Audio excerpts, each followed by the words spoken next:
하나님, 오늘 새벽 아침에도 저희에게 정결한 마음 허락하여 주시옵소서. 하나님, 우리에게 정직한 영을 새롭게 하여 주시고 하나님 주의 성령으로 또 말씀으로 임재하셔서 우리의 심령에 말씀하시고 우리에게 구원의 기쁨 다시 회복시키시며 주님을 향한 그 사랑과 그 헌신과 열정이 하나님으로부터 시작되었음을 고백하고 회복되는 귀한 새벽 아침 되게 도와주옵소서. 예수 그리스도의 이름으로 감사하며 기도합나이다. 아멘. 오늘 말씀 함께 보겠습니다. 오늘 월요일 본문인데요, 예레미야 13장 1절부터 14절입니다. 오늘도 여러분들 개역개정으로 한번 쭉 따라오시고요, 제가 새 번역으로 제가 읽도록 하겠습니다. 주님께서 나에게 이렇게 말씀하셨다. 너는 가서 배로 만든 띠를 사서 너의 허리에 띠고 물에 적시는 일이 없도록 하여라. 그래서 나는 주님의 말씀대로 배띠를 사서 허리에 띠었다. 주님께서 다시 나에게 말씀하셨다. 내가 사서 허리에 띈 그 띠를 들고 일어나 유프라테스 강가로 가서 그곳의 바위 틈에 그 띠를 숨겨 두어라. 그래서 나는 주님께서 명하신 대로 가서 유브라테스 강가에 그것을 숨겨 두었다. 또 여러 날이 지난 다음에 주님께서 나에게 말씀하셨다. 너는 일어나서 유프라테스 강가로 가서 내가 그곳에 숨겨두라고 너에게 명령한 그 띠를 그곳에서 가져오너라. 그래서 내가 유프라테스 강가로 가서 띠를 숨겨놓은 곳을 파고 거기에서 그 띠를 꺼내보니 그 띠는 썩어서 전혀 쓸모가 없게 되었다. 그때 주님께서 나에게 말씀하셨다. 나 주가 말한다. 내가 유다의 교만과 예루살렘의 큰 교만을 이렇게 썩게 하겠다. 이 악한 백성은 나의 말 듣는 것을 거부하고 자기들의 마음에서 나오는 고집대로 살아가고 다른 신들을 쫓아가서 그것들을 섬기며 경배함으로 이제 이 백성은 전혀 쓸모가 없는 이 띠와 같이 되고 말았다. 띠가 사람의 허리에 동여지듯이 내가 이스라엘의 온 백성과 유다의 온 백성을 나에게 단단히 동여매어서 그들이 내 백성이 되게 하고 내 이름을 빛내게 하고 나를 찬양하게 하고 나에게 영광을 돌릴 수 있게 하였으나 그들은 듣지 않았다. 나 주의 말이다. 그러므로 너는 그들에게 이 말을 전하여라. 나 주 이스라엘의 하나님이 말한다. 항아리마다 포도주로 가득 찰 것이다 하면 그들이 너에게 묻기를 항아리에 포도주가 담긴다는 것을 우리가 어찌 모르겠느냐 할 것이다. 그러면 너는 그들에게 이렇게 대답하여라. 나 주가 말한다. 내가 이 땅의 모든 주민과 다윗의 왕위에 앉은 왕들과 제사장들과 예언자들과 예루살렘의 모든 주민을 술에 잔뜩 취하게 하여 그들이 서로 부딪혀서 깨지게 하고 아버지와 자녀 사이에도 서로 부딪혀서 깨지게 하겠다. 나는 그들을 불쌍히 여기지도 않으며 동정도 하지 않으며 사정없이 멸망시킬 것이다. 나 주의 말이다. 오늘 본문에서 보면 예레미야 선지자를 하나님께서 구체적인 행동을 통하여 하나님의 메시지를 전해 주십니다. 그가 옮겨 다니고 또 실제로 띠를 메고 또 숨기고 또 한참 지난 후에 그것들을 찾아가는 모든 행동을 통하여 하나님의 분명한 메시지를 전해 주고 계십니다. 오늘 나오는 이 띠는 일반인의 이러한 띠를 이야기하기도 하지만 학자들의 의견에 의하면 여기는 제사장이 에봇 위에 두르던 그 띠를 이야기한다. 배로 만든 띠라고 이야기하죠. 그 당시에 배는 굉장히 고가입니다. 굉장히 귀한 거예요. 그만큼 이 배띠는 귀하고 좀 소중한 의미가 있습니다. 결국 이 띠라고 하는 것은 제사장이 달았던 에봇, 흉패 그리고 관 같이 영화로움과 거룩함을 나타낸다는 거예요. 이 띠 자체가. 근데 이것이 이제 하나님 나라 그리고 제사장 나라로 부름받은 이스라엘 그리고 남유다를 상징하는 겁니다. 근데 이것에 원래 위치가 있습니다. 허리에 붙어 있어야 됩니다. 거기에 동여 매어져 있어야 된다. 근데 11절 보시면 띠가 사람의 허리에 속함 같이 내가 이스라엘 온 집과 유다 온 집으로 내게 속하여 그들로 내 백성이 되게 하며 내 이름과 명예와 영광이 되게 하려 하였다라고 말씀하십니다. 이게 그 띠의 영광입니다. 이 띠의 본 모습이고요. 띠가 있어야 할 자리인 거예요. 그런데 이 띠를 풀어서 이제 유브라데 강가로 가라고 합니다. 바위 틈에 숨기라고, 감추라고 하시고요. 그리고 다시 돌아와서 한참 지난 후에 하나님께서 다시 가서 그것을 꺼내보라고 하십니다. 근데 이 거리가 도대체 얼마나 될까 찾아보니까 두 가지 의견이 있어요. 그렇게 멀지 않은 지역이다라는 의견이고요. 편도로 250마일, 왕복 한 500마일 정도 되는. 근데 학자들의 그 의견이 약간 다른데 어느 쪽에 더 학자들의 의견이 더 많으냐면 왕복 500마일에 대한 의견이 더 많습니다. 왜냐하면 이 유브라데라는 이 표현이 성경 구약 성경에 많이 쓰이거든요. 이 창세기에서도 쓰이고요. 그때의 그 유브라데가 어느 곳을 지칭하는지를 우리는 이제 비교해서 볼 필요가 있잖아요. 그때 이야기할 때 왕복 500마일 떨어진 바벨론 근처에 있는 그 유브라데를 이야기한다.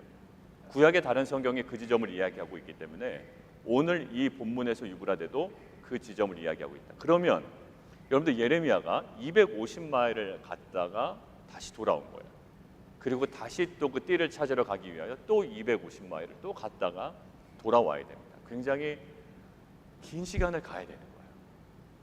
그러니까 이동하는 것 자체가 하나님께 받아가는 메시지였고 가서 확인하는 것 자체가 메시지였다. 자, 아무튼 먼 거리를 순종하며 이동합니다.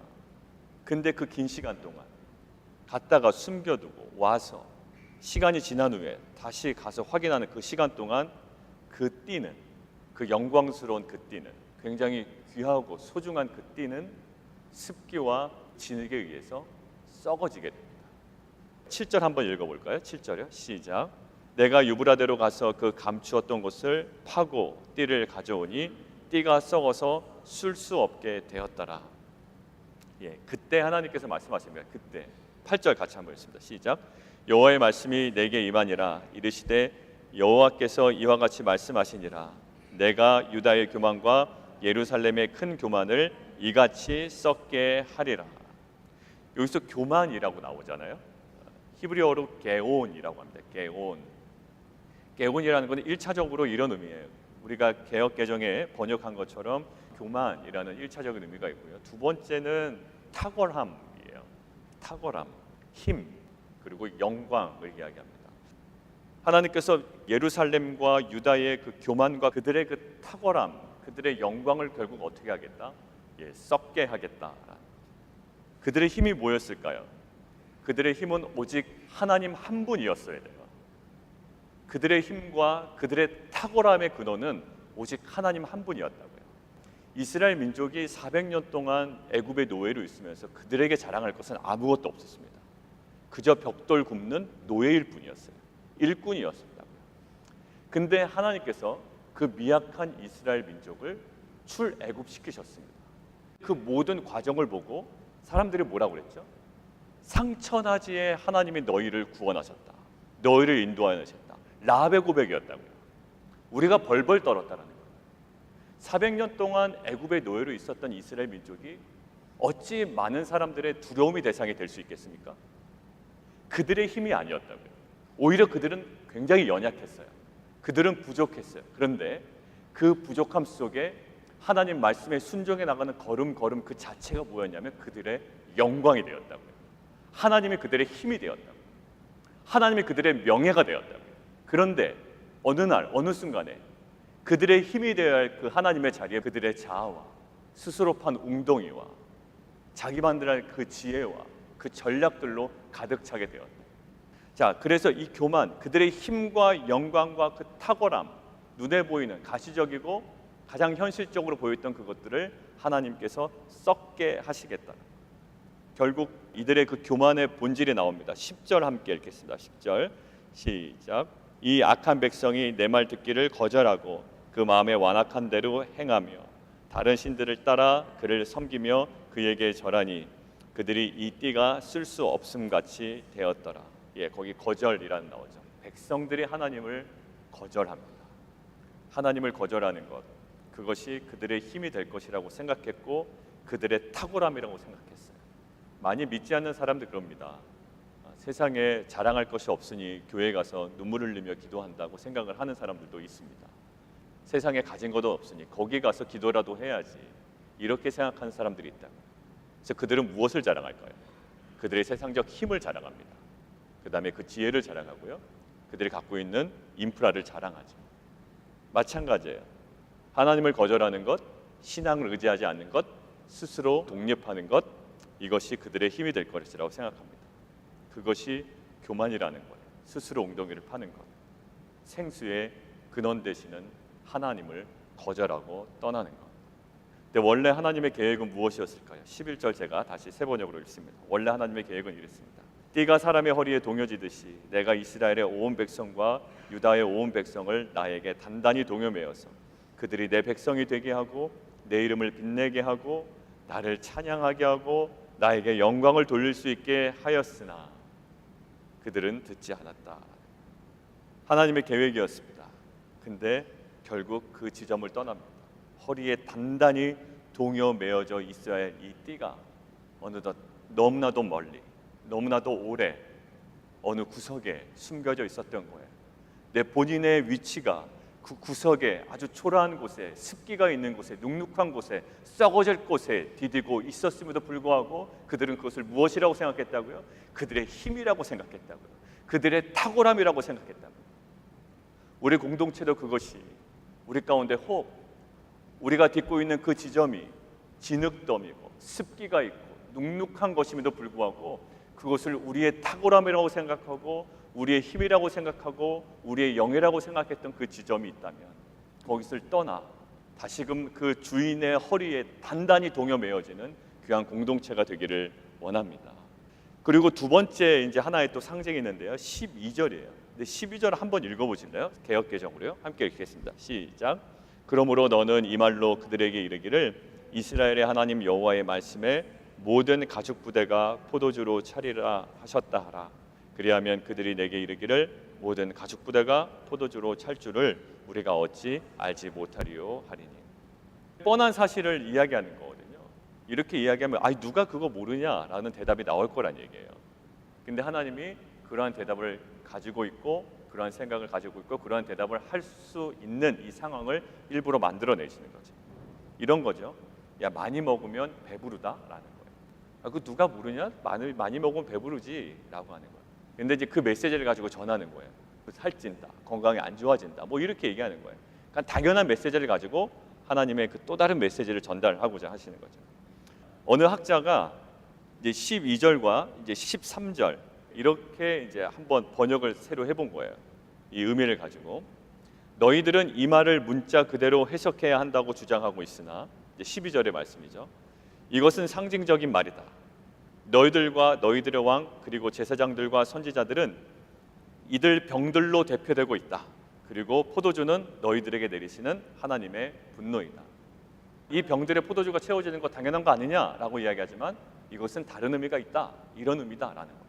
이 포도주는 하나님의 분노다라는 메시지. 여러분 이것을 묵상하는데 앞에와 그 뒤에 거를 같이 이제 묵상이 되는 겁니다. 포도주 어떤 의미일까요? 일반적인 포도주 의미, 신약 성경에 나오는 포도주나 이런 포도주 의미는 그리 나쁜 의미는 아닙니다.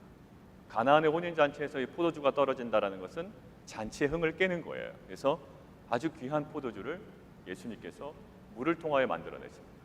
사람들이 굉장히 기뻐하죠. 그 포도주로 인하여 기뻐합니다.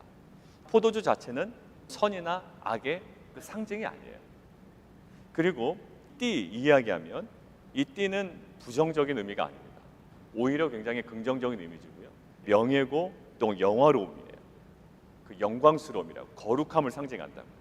그런데 이 띠와 이 포도주가 지금 무엇으로 사용되겠냐? 이 띠는 부패하고 썩어지는 모습으로 나오고요. 그렇게 변화되고 이 포도주는 오히려 사람들에게 잔치에서 기쁨을 주는 대상임에도 불구하고 이 학자의 의견에 의하면 하나님의 분노로 변하게 됩니다. 원래는 영광스러운 것이었습니다. 그리고 잔치에 사용되는 축복과 기쁨의 도구였어요. 그런데 이것이 어느덧 띠는 사용하지 못할 정도로 썩어져 버렸습니다. 위치를 이탈했고 하나님을 거절했습니다. 그리고 잔치의 기쁨으로 사용되는 이 포도주는 하나님의 분노의 도구로 지금 표현되고 있어요. 우리 공동체도 마찬가지입니다. 영광스러운 띠를 띠고 새롭게 출발한 공동체일 수도 있습니다. 그리고 많은 사람들의 기쁨에는 포도주의 역할을 감당해야 되는 그러한 사명을 가진 공동체일 수도 있습니다. 그러나 새롭게 출발하고 아주 성공적인 출발을 한 공동체일지라도 하나님께서 오늘 본문을 통해서 아주 먼 거리 어디에 지금 디디고 있냐는 거예요. 그것이 굉장히 힘인 것 같고 탁월함인 것 같고 영예로움인 것 같지만 그것이 습하고 눅눅하고 진흙더미에 발을 디디고 있어서 어느덧 시간이 지나게 되면 그것이 썩어진다는 거예요. 너희가 탁월함이라고 생각했던 그것이, 그 교만이 그것을 썩어지게 만드는 그 장소가 될 거라는 거죠. 그리고 그 포도주의 그 기쁨이 하나님의 오히려 그 분노의 상징으로 우리 가운데 역사할 수도 있다는 거예요. 그래서 우리 공동체와 각 가정이 기억해야 되는 것이 있어요. 그것이 11절입니다. 그들로 내 백성이 되게 하며 내 이름과 명예와 영광이 되게 하려 하였다. 띠가 사람의 허리에 속한 같이 이스라엘 온 집과 유다 온 집으로 하나님께 속하여 영광과 명예와 찬송이 되게 하겠다라는 것들을 반드시 기억해야 합니다. 그래서 우리가 12절의 반응을 보이면 안 돼요. 그것을 가지고 이거 당연한 말씀 아닌가? 우리가 매일마다 하나님께 허락하신 말씀에 대하여 12절에 우리가 어찌 알지 못하리요? 라는 이 반응이 우리 가운데 있어서는 안 되겠다라는 묵상이었어요. 당연한 거예요. 맞는 얘기라. 맞는 이야기 당연히 하시죠.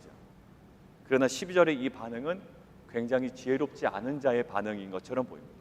이 12절의 반응을 보이보다 우리는 10절을 깨달아야 됩니다. 이 12절의 속담이라고 그러거든요. 이 당시의 사람들이. 그러니까 그 사람들이 다 아는 속담을 툭 던지니까 누가 몰라라고 하는 거예요. 근데 누가 몰라라는 반응보다 우리는 늘상 우리에게 던져지는 하나님의 그 말씀 앞에 10절의 깨달음이 있기를 원해요. 10절의 깨달음. 우리가 거절했고 완악한 대로 행하고 오히려 다른 신들을 섬기고 그에게 절했던 우리의 띠가, 우리의 그 영예로움이, 그 거룩함이 자꾸 썩어져가는 모습들을 우리가 발견해 나가기를 원해요. 12절에 어찌 알지 못합니까? 우리가 아는 거 아닙니까? 라는 반응보다 10절에 우리의 현실을 깨닫는 과정이 있기를 원하고요. 그래서 결국 11절로 다시 돌아가는 그런 공동체가 되기를 원합니다. 이것이 날마다 갱신되어야 되고 개혁되어야 되며 복음으로 새롭게 되는 귀한 공동체의 모습인 줄 믿습니다. 그들은요, 축축하고 눅눅하고 진흙더미의 땅을 그들의 힘이라고 여겼다고요. 혹시 우리가 늘상 외치는 그 십자가의 신학이라는 그 신학 앞에 우리가 오히려 딛고 있는 부분은 그 멀리 떨어져 있는 진흙더미와 습기가 있는 그 눅눅한 곳에 우리의 중심이 가 있진 않은지 다시금 돌이켜서 원래 띠의 모습으로, 원래 동요 메어져야 하는 그 자리로 회복되고, 그리고 이제는 하나님의 분노의 포도주가 아니라 사람들을 기쁘게 하는 그 기쁨과 귀한 복의 포도주로 회복되고 사용되는 귀한 공동체 되기를 원합니다. 이 시간 함께 기도하겠습니다. 우리가 스스로 탁월함이라고 생각했던 것들을 하나님께서는 오늘 그 모든 것들이 썩어져야 할 것이라고 말씀하십니다. 우리의 영적인 실존은 거룩하고 영광스러운 뱃띠였으나 어느덧 그 뱃띠가 멀리 떨어져 썩어질 것이 되어버렸습니다. 하나님, 우리의 현실을 보게 하시고, 그러나 우리가 항상 가야 할, 우리가 회복되어야 될 그 영적인 실존을 바라보게 도와주셔서 하나님, 어느덧 분노의 포도주가 아니라 이제는 정말 진정한 축복의 도구, 기쁨의 도구인 포도주로 회복되게 하시고, 이제는 썩어지는 띠가 아니라 반드시 메어져야 할 곳에 단단히 동요 메어져 있는 정말 영광스럽고 거룩한 띠로 회복되어가는 귀한 공동체와 가정 되게 도와 주옵소서. 예수 그리스도의 이름으로 감사하며 기도합나이다.